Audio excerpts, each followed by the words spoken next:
So another thing that was mentioned by some people, and I think I agree with this, is that Maggie Smith looks really haggard and tired in this film.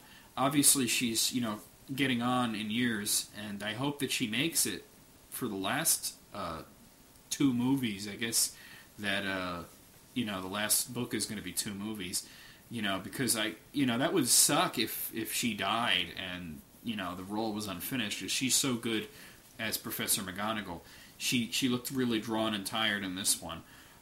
Who else? I should mention, I'm sorry I don't know his name, but the guy who played Professor Slughorn, he was very good. I was a little leery of him because he doesn't look anything like my image of Professor Slughorn, and he was a little bit more silly. I kind of imagined him being a little bit of a curmudgeon, but I think he did a really good job. Who else should I mention? I should mention, I would say the kids, but they're all really adults at this point. I think Rupert Grint, who plays Ron, did a really good job in this. The girl who plays Hermione, Emma Watson, she has kind of had an up and down record. Sometimes she's really, really good, and sometimes she's really, really bad. And in this one, she was good, so that's a plus. Radcliffe is Radcliffe. There's not much to say about him. He, I don't want to say he's mediocre. I would say he's an above-average actor, and he does an above-average job. I think that he would do better if he was in a movie that wasn't so full of amazing talent.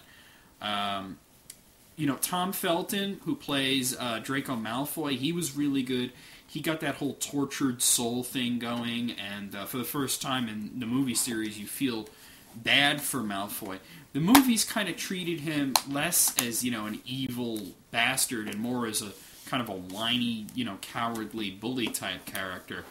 And it actually worked out because that kind of character arc goes into this one really well. And I really felt kind of the suffering that he was going through and the frustration and the fright that he was going through. Who else? There was somebody else I wanted to mention. Michael Gambon. Michael Gambon seemed to be different in this one. He seemed to be channeling a little bit of Ian McKellen in this one. It was said that, he's kind of like Gandalf in this one. And it's weird because Michael Gambon, to me, he's always been the perfect Dumbledore. Richard Harris, I wasn't really happy with what he did with the role. I mean, when I saw the first 2 movies, I hadn't read the books yet, so I had nothing to compare them to. So then when I was reading the books, I was imagining Richard Harris. But then when Gambon came along, in Prisoner of Azkaban, they didn't give him, any lines at all. They hardly gave him anything to do. So it was hard to, judge him. But then, in Goblet of Fire, all of a sudden I realized, whoa, this guy's a way better Dumbledore. In this one, we all know what happens to Dumbledore in this one, and if you don't know, I'm not going to spoil it. But I think that he was channeling a little bit of Gandalf the Grey there. He was doing a little bit of an Ian McKellen, which was kind of weird. It worked for him a little bit. The scene at the lake, absolutely brilliant. Did a great job. As for the changes they made, I really liked the new scene at the Burrow where the Death Eaters attacked. It was exciting because it was something where you don't know exactly what's going to happen.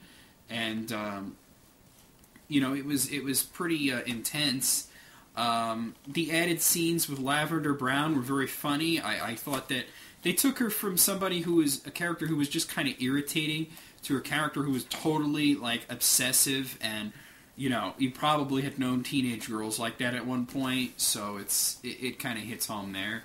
She's completely nuts for Ron, and the whole story arc just made me smile. What else? They didn't really add much else. They did take out a lot, but, you got to kind of expect that. I mean, even with 2.5 hours, you can't have everything in there. There's some characters that were not in it. There, the Dursleys weren't in it. The Gaunts weren't in it. I'm kind of disappointed that the Gaunts didn't make it. Rufus Scrimgeour didn't make it. But I think that all the cuts were not that big of a deal. Actually, I like the Dursleys weren't in it, but I liked the whole scene at the beginning with Harry in the diner. I thought that was pretty funny. Harry was kind of getting his mac on until, Dumbledore cock-blocked him. If you haven't seen it, you don't know what I'm talking about because it wasn't in the book, but Dumbledore totally cock-blocked Harry in that movie. And he apologized for it, but he still cock-blocked him. And, you know, Dumbledore, gotta say, you never block the cock. You're supposed to guide the cock. Well, anyway, I did enjoy the movie a great deal. I felt it was a great adaptation. There was some really good acting in it. The special effects were understated and subtle, which is what I like. I don't like it to be too flashy and extravagant like the first two movies were. It was dark, but with a lot of lighthearted moments to kind of balance it out.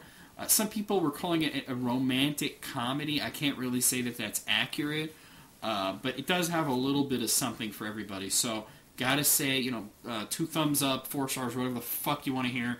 I liked it. Peace.